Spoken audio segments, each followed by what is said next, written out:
কাউকে যদি মিথ্যা কোনো অপবাদ দেয়, মিথ্যা তহমত দেয়, আর সে বান্দা যদি ধৈর্য ধরে রবের উপর বিচার দেয়, রবের কাছে বিচার দেয়, যে তহমত দিবে সে মরণের আগে ওই কাজটা না করা পর্যন্ত সে কখনো মরবে না।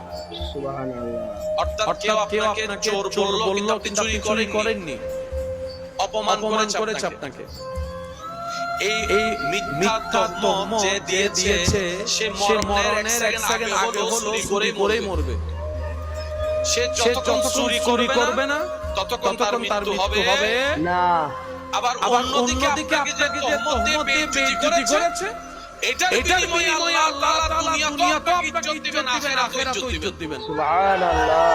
এই বেইজ্জতির কারণে যে আপনি কষ্ট পেয়েছেন, আল্লাহ তাআলা আপনার গুনাহকে মাফ করে দিবেন। সুবহানাল্লাহ।